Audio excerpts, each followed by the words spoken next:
नमस्कार। शिक्षा की बात हर शनिवार के इस नए अंक में आप सभी का स्वागत है, अभिनंदन है। आज पुनः शिक्षकों के द्वारा पूछे गए सवालों के जवाब के साथ हमारे बीच मौजूद हैं शिक्षा विभाग के अपर मुख्य सचिव doctor S Siddharth sir. Sir, बहुत बहुत स्वागत है। सर, आज का जो सबसे पहला सवाल है कृष्णा कुमार टीआरई 3 मोतिहारी पूर्वी चंपारण से। सर, इनका कहना है कि टीआरई 3 का ज्वाइनिंग कब तक होने की संभावना है? देखिए, हम लोगों ने ऑलमोस्ट फाइनलाइज कर लिया है और अगला सप्ताह बाय फ्राइडे सैटरडे हम लोग टीआरई 3 के जितने भी टीचर्स हैं उनका पोस्टिंग का ऑर्डर हम लोग निकाल देंगे।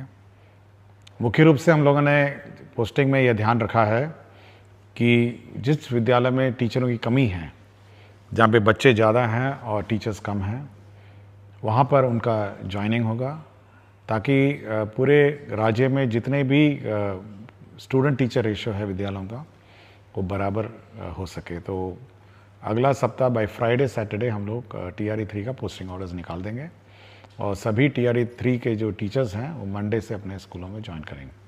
सर, अगला सवाल केशव कुमार विशिष्ट शिक्षक बुनियादी विद्यालय बखरी मुरौल मुजफ्फरपुर से है। सर, इनका कहना है कि माननीय मुख्यमंत्री जी के द्वारा बैकलेस सैटरडे की शुरुआत की गई थी।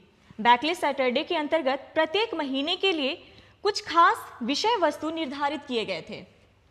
उस विषय वस्तु से संबंधित मार्गदर्शिका सभी विद्यालयों के पास उपलब्ध होना था, परंतु बैकलेस सैटरडे की मार्गदर्शिका आज तक किसी भी विद्यालयों में नहीं पहुंच पाई है, जिसके कारण विद्यालयों में शनिवार के दिन सुरक्षित शनिवार की गतिविधि के अतिरिक्त बैकलेस सैटरडे की किसी भी गतिविधि का क्रियान्वयन एवं अनुश्रवण नियमित रूप से नहीं हो पा रहा है। इसके बारे में आप कुछ कहना चाहेंगे सर? देखिए, बैकलेस सैटरडे 2000 इसका उद्घाटन हुआ था और उस वक्त गाइडलाइंस इशू हुई थी और वेबसाइट में, जो एससीईआरटी का वेबसाइट में इसकी कॉपी रखी गई थी। लेकिन इसके इतने साल बाद फिर हम लोग अब इसको फिर से इसका अपडेशन कर रहे हैं, क्योंकि सैटरडे में हम लोगों ने बैकलेस सैटरडे के अतिरिक्त बहुत सारे एक्टिविटीज़ और भी नए जोड़े हैं, जैसे स्किल ट्रेनिंग है और अन्य जो स्पोर्ट्स है और अन्य बहुत सारी गतिविधियां हैं जो हम लोगों ने सैटरडे में, जो रेगुलर पढ़ाई के अतिरिक्त जो जो किए जाने हैं बच्चों को, वो सारे कार्य हम लोगों ने सैटरडे को रखे हैं। हम लोग उसको घंटावार भी उसको निर्धारित कर रहे हैं और अब बैकलेस सैटरडे का जो नया करिकुलम है वो अगले, मतलब हम लोग कोशिश करेंगे कि अगले 10-15 दिनों में एक रिवाइज करिकुलम हम लोग इशू करेंगे और ये वेबसाइट में देखा जा सकता है और हम लोग पीडीएफ में भी इसको सर्कुलेट करेंगे। देखिए, प्रिंटिंग हम लोग यूजुअली नहीं करते हैं क्योंकि समय समय पे परिवर्तन करते रहते हैं। हम चाहते हैं कि ज़्यादा कागज़ का बर्बादी ना हो, इसलिए वेबसाइट पे इस गाइडलाइंस को आप देख सकते हैं। 10-15 दिन बाद इसको बैकलेस सैटरडे 2025 गाइडलाइंस के रूप में इसको निर्गत किया जाएगा। सर, एक धीरज कुमार शिक्षक यूएमएस सिलौट भभुआ से है। सर, विद्यालय में त्रैमासिक परीक्षा की शुरुआत के लिए आपका हृदय से आभार करते हैं। सर, इनका कहना है कि जिस तरह शिक्षकों के लिए टीचर ऑफ द मंथ की बेहतरीन शुरुआत आपकी पहल से हुई है, ठीक इसी तर्ज पर स्कूलों में बच्चों के मंथली टेस्ट के बाद आपके माध्यम से प्रत्येक माह 5 या 10 विद्यालय के प्रधानाध्यापक के साथ वीडियो कॉल या कॉन्फ्रेंस कर बच्चों को प्रोत्साहित किया जाए तो बच्चों को बहुत खुशी मिलेगी। प्रधानाध्यापक प्रशस्ति पत्र देते हुए स्कूल के नोटिस बोर्ड पर चयनित बच्चे का नाम प्रदर्शित करते हैं, इससे विद्यालयों का मनोबल बढ़ेगा। देखिए, हम लोग जो टीचर्स ऑफ द मंथ है वो हर महीने हम लोग इवैल्यूएशन करते हैं और हर महीने हम टीचर्स ऑफ द मंथ का हम लोग सर्टिफिकेट इशू करते हैं और हम लोग यह भी कोशिश कर रहे हैं कि टीचर ऑफ द मंथ के जो टीचर्स हैं उनके साथ वीडियो कॉलिंग करके, वीडियो कॉन्फ्रेंसिंग करके हम उनसे फीडबैक लेंगे। हम लोग ये व्यवस्था शुरू करने वाले हैं और जहाँ तक स्टूडेंट्स की बात है, हमारी ये उम्मीद है और आशा है कि जो स्टूडेंट्स हैं उनका जो परीक्षा का रिज़ल्ट है या परीक्षा में जो मार्क्स आता है और उनके जो स्कूल में उनका टर्नआउट है, यूनिफॉर्म है, डिसिप्लिन है, उसके आधार पर स्टूडेंट ऑफ द वीक वो अपने नोटिस बोर्ड में डिस्प्ले करें। ये हम लोग चाहते हैं और ये अच्छा सुझाव है। हम लोग इस संबंध में गाइडलाइन जारी करेंगे कि student of the week display करेंगे और उस बच्चे को मतलब उस सप्ताह के लिए बैच भी उपलब्ध कराएंगे स्टूडेंट ऑफ द वीक। और ये सुझाव के आधार पर हम लोग अब आगे की कार्रवाई करेंगे और मैं इनको धन्यवाद देता हूं कि स्टूडेंट के संबंध में इन्होंने जो सुझाव दिया। सर, अगला सवाल कुमारी निधि नया प्राथमिक विद्यालय सुहागी किशनगंज से हैं। इनका कहना है कि मेरे विद्यालय में बाउंड्री नहीं है, जिस कारण आवारा पशुओं का डर बना रहता है। सर, विद्यालयों में बाउंड्री बनाने के लिए विभाग कुछ सोच रहा है क्या? देखिए, हमने 2 दिन पहले गाइडलाइंस हम लोगों ने इशू की है, जिसमें सभी हेडमास्टर से हम लोगों ने मांगा है कि आपको विद्यालय में क्या चाहिए। उसमें हम लोगों ने बाउंड्री की लंबाई कितनी टूटी हुई है, कितना ऊंचा करना है और कितना बाउंड्री बनाना है, यह भी मांगा है। और हम लोग मई महीने में इस पूरे राज्य में जितने भी स्कूल्स हैं उनके बाउंड्री का सैंक्शन कर देंगे, उसके एडिशनल क्लासरूम का सैंक्शन कर देंगे, टॉयलेट्स का कर देंगे और इसके लेबॉर्ट्रीज, लाइब्रेरी जो भी बिल्डिंग है वो सब कर देंगे। और साथ ही साथ हम लोग ने फर्नीचर का शॉर्टेज है उसको भी हम लोग पूरा कर देंगे। तो ये सारा सैंक्शनिंग जो है, जो सैंक्शनिंग जो स्वीकृति है, वो हम लोगों ने टारगेट किया मई फर्स्ट वीक में। उसके बाद इसकी आपूर्ति की प्रक्रिया जून, जुलाई, अगस्त तक ये हम लोग का लक्ष्य है कि जुलाई से पहले ही कम से कम सारी चीज़ें बन जाए। सर, एक आशीष कुमार गौतम जी हैं, विद्यालय अध्यापक उच्च माध्यमिक विद्यालय माधोपुर मनेर पटना से। सर, ये कहते हैं कि बिहार बोर्ड 10वीं और 12वीं का परिणाम देश भर में सबसे पहले जारी कर एक कीर्तिमान बनाता है, लेकिन 10वीं के रिजल्ट के 1 महीने बाद 11वीं में प्रवेश प्रक्रिया शुरू किया जाता है, जो लगभग जुलाई तक चलता है, जिस कारण बच्चे काफ़ी समय विद्यालय से दूर रहते हैं। सर, जिस तरीके से शिक्षा विभाग कक्षा 1 के लिए नामांकन अभियान चलाती है, क्या उस तरीके की कोई ऐसी व्यवस्था हो सकती है जिससे मार्च में परिणाम प्रकाशित होने के तुरंत बाद 11वीं के प्रवेश प्रक्रिया शुरू कर अप्रैल द्वितीय सप्ताह से कक्षा आरंभ किया जा सके तथा पूरी प्रवेश प्रक्रिया अप्रैल अंत तक समाप्त किया जा सके? देखिए, हम लोगों ने अभी हम लोग ने डायरेक्टर सेकेंडरी को यह निर्देश दिया है कि वे गाइडलाइंस निकालेंगे और जितने भी 10th पास हैं वो प्रोविजनली एडमिट हो जाएंगे 11th क्लास में उनके अपने पंचायत में, क्योंकि हर पंचायत में अब हाई स्कूल है।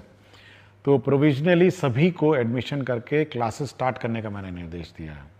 हम लोग मंडे से मॉनिटरिंग करेंगे कि कितने बच्चों ने 11th ज्वाइन किया है और उनकी कक्षा मंडे ट्यूसडे हो सकता है 2-3 दिन लेट हो जाए, लेकिन अगले सप्ताह से सभी 11th क्लास के बच्चों का क्लास शुरू करना है। यदि किसी बच्चे को कोई और स्कूल स्थानांतरण करना है या टीसी लेके किसी अन्य स्कूल में दाखिला करना है तो उसकी प्रक्रिया अलग है, किंतु प्रोविजनली सभी लोग अब 11th क्लास जो है अपने ही पंचायत में इमीडिएटली अगला सप्ताह ज्वाइन करें और अपने क्लासेस शुरू करें। सर, रश्मि बाला बरनवाल विद्यालय अध्यापक उच्च माध्यमिक विद्यालय सुपौली पचरुखी सिवान से हैं। ये कहते हैं कि अंग्रेजी विषय को 9वीं और 10वीं में भी अनिवार्य किया जाए। इन स्तरों पर अंग्रेजी सीखने और अध्ययन करने के लिए छात्रों को आकर्षित करना कठिन है, जिसके कारण उच्चतर माध्यमिक स्तर पर अंग्रेजी में खराब प्रदर्शन होता है, क्योंकि उन्हें अंग्रेजी समझने में वास्तविक कठिनाई का सामना करना पड़ता है, जो पहले से ही दूसरी भाषा है और उन्होंने इस कक्षा 10 तक गंभीरता से नहीं सीखा है। देखिए, हम लोग इस बार 9th, 10th, 11th, 12th में बुक्स, बाइलिंगुअल बुक्स हम लोग लाइब्रेरी में उपलब्ध कराएंगे। सारे बुक्स 2 भाषा में होंगी, एक हिंदी में और अंग्रेज़ी में, और एक ही किताब होगी, एक तरफ हिंदी रहेगी, एक तरफ अंग्रेज़ी रहेगी। हमारी कोशिश है कि जो बच्चे हैं वो जब हिंदी पढ़ रहे होंगे उसका अंग्रेज़ी रूपांतर भी साथ ही साथ पढ़ेंगे, और हम लोग अच्छी संख्या में उपलब्ध कराएंगे किताबें, और कोशिश करते हैं कि बच्चे 9th, 10th, 11th, 12th जो हैं वो दोनों भाषाओं में पढ़ें और धीरे धीरे वो माइग्रेट करेंगे और अंग्रेज़ी के टेक्स्ट को समझने की कोशिश करेंगे, ताकि हायर एजुकेशन में जो भाषा में वो हायर एजुकेशन प्राप्त करना चाहते हैं उसमें उनको सहूलियत मिले। सर, अगला सवाल रंजीत कुमार प्राथमिक विद्यालय कन्या लक्ष्मीपुर रोसड़ा समस्तीपुर से है। कहते हैं कि हमारे विद्यालय के एक ही कैंपस में 4 प्रारंभिक विद्यालय संचालित हो रहे हैं। सभी को मर्ज कर देते तो पठन पाठन में सहूलियत होती। चेतना सत्र एवं अन्य विद्यालय गतिविधियां साथ साथ संचालित होने से बच्चों को परेशानी होती है। इसके संबंध में कुछ कहना चाहेंगे? देखिए, हम लोग बहुत स्पष्ट डीओस को कह चुके हैं कि जो स्कूल्स आपके एक ही परिसर में हैं उसको आप मर्ज करिए और सभी पठन पाठन कार्यक्रम इंटीग्रेटेड चलाइए। ये हम लोग पहले भी बोल चुके हैं और हमको जानकारी है कि ऐसे बहुत सारे कैंपस हैं जिसमें 2 स्कूल चल रहे हैं, 3 स्कूल चल रहे हैं। तो सभी लोग इंटीग्रेटेड रहें, एक ही कैंपस में रहें। अब ये संभवतः 3 हेडमास्टर होंगे तो वो हेडमास्टर अपना अलग करना चाह रहे हैं, दूसरा हेडमास्टर अपना अलग करना चाह रहे हैं, तीसरा हेडमास्टर अलग करना चाह रहे हैं। तो हम लोग कोशिश करेंगे कि सभी को मर्ज करके एक ही यूनिट बने, एक ही तरह चेतना सत्र बने और एक ही तरह सभी कार्रवाई करें। हम लोग नहीं चाहते हैं कि एक ही कैंपस में 3 स्कूल अपने अलग अलग चलते रहें। सर, एक नीलमणि प्रताप शाही उच्च मध्य विद्यालय कोडरा हाथा हथुआ गोपालगंज से हैं। ये कहते हैं कि ई लॉट्स शिक्षकों और अभिभावकों के लिए एक ई लाइब्रेरी है जिसमें कक्षा 1 से 12 तक के सभी पाठ्य पुस्तक उपलब्ध हैं, परंतु वर्तमान समय में यह प्ले स्टोर में उपलब्ध नहीं है। क्या इसे दोबारा हम शिक्षकों के लिए उपलब्ध करवाया जा सकता है? देखिए, इसको हम लोग रिवाइज कर रहे हैं और नेक्स्ट वीक से ये ऑन हो जाएगा। मुझे जानकारी देने के लिए मैं इनको धन्यवाद देता हूँ। मैंने जस्ट रिव्यू किया था, जब प्रश्न आया था मैंने इसकी समीक्षा की थी और अब हम लोग पूर्ण रूप से इसको SCRT जो हमारा रिसोर्स सेंटर है उसको मैंने जवाब दे दी है और अगला सप्ताह से ये रिवाइज्ड कंटेंट पोस्ट करेंगे और अगला सप्ताह से ये आप लोग इस वेबसाइट को देख पाएंगे जहाँ पर ई कंटेंट आप प्राप्त कर सकेंगे। सर, अगला सवाल शम्स आलम मध्य विद्यालय बैजा बिघा कुटुंबा औरंगाबाद बिहार से है। कहते हैं SCS सिद्धार्थ सर को मेरा प्रेम भरा नमस्कार। महाशय, शिक्षा की बात हर शनिवार कार्यक्रम आयोजित होने से काफी ज्यादा शिक्षक एवं छात्र लाभान्वित हो रहे हैं। सर, मेरा एक प्रश्न है कि शिक्षा विभाग मुफ्त पुस्तक वितरण करवा रही है। ये बहुत अच्छी पहल है, परंतु पुस्तक का जो पन्ना होता है वह छोटे बच्चे बहुत आसानी से फाड़ देते हैं। तो क्या शिक्षा विभाग प्राथमिक विद्यालय के बच्चों के लिए प्लास्टिक कोडेड पुस्तक वितरण करवा सकती है? इससे पूरे सत्र बच्चे के पास पुस्तक रह सकता है। देखिए, प्लास्टिक से तो दूर ही रहें और प्लास्टिक कोटेड किताबें पर्यावरण के लिए ठीक नहीं हैं और यह भी सीख है, बच्चों को सिखाना ज़रूरी है कि किताब नहीं फाड़ें। यह भी एक सीख है जो बच्चों को दी जानी चाहिए। बच्चे संभाल के अपनी किताबें रखें, सरकार बड़ी मुश्किल से प्रिंट करके देती है। तो धीरे धीरे बच्चे सीख लेंगे। जब फाड़ेगा तो उसको लगेगा कि नहीं, अगली बार नहीं फाड़ना चाहिए। तो यह भी एक सीख ही समझिए। तो प्लास्टिक कोटेड किताबें, मेरा विचार है कि एक तो महंगी बहुत हैं, पेपर भी बहुत महंगा है और पर्यावरण के दृष्टिकोण से और एनवायरनमेंट दृष्टिकोण से प्लास्टिक कोटेड किताबों से थोड़ा हम लोग को बचना चाहिए। हम लोग एनवायरनमेंट फ्रेंडली और एनवायरनमेंट कंपैटिबल किताबें देते हैं और धीरे धीरे सीख जाएंगे। मतलब कम से कम किताब तक आकर उसको अध्ययन करना या उसके साथ उसको फाड़ना, ये सब लर्निंग प्रोसेस की प्रक्रिया है और मैं सोचता हूँ कि बच्चे को जिसमें खुशी है वही करे। सर, आखिरी सवाल अभिषेक कुमार पांडे उच्च मध्य विद्यालय दर्शन गोविंदपुर नवादा से है। ये कहते हैं कि महोदय, मुझे आपका कार्यक्रम बहुत अच्छा लगता है कि आप हर शनिवार को आप शिक्षकों से जुड़ी समस्याओं का समाधान करते हैं, जो काफ़ी सराहनीय है। मेरा आज का प्रश्न है कि जो शिक्षक शिक्षिका BPSC से ज्वाइन किए हैं, क्या उनको भी मेडिकल व मातृत्व राशि दे होगा? अगर नहीं होगा तो उनके लिए अपने बच्चों का पालन पोषण करना मुश्किल होगा। विभाग इसके बारे में क्या सोचती है?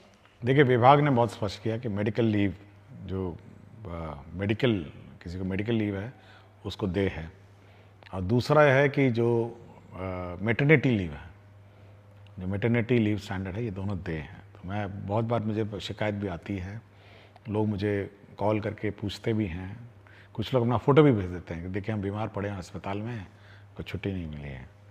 तो मैं बहुत स्पष्ट किया सबको कि भाई मेडिकल लीव, जब आप विद्यालय अटेंड नहीं करते हैं, मेडिकल लीव आपके एलिजिबल है।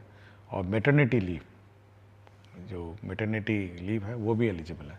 इस संबंध में स्पष्ट गाइडलाइंस हम लोग निकाल देंगे, तो ये दोनों गाइडलाइन मिल जाएंगे। और मेरा विचार है जो हेडमास्टर हैं इस संबंध में थोड़ा ध्यान दें और सेंसिटिव हों, महिला टीचर विशेषकर जिनको मैटरनिटी लीव की आवश्यकता है, तो चाहे कितनी भी छोटी सेवा हो ये उनको देय होगी।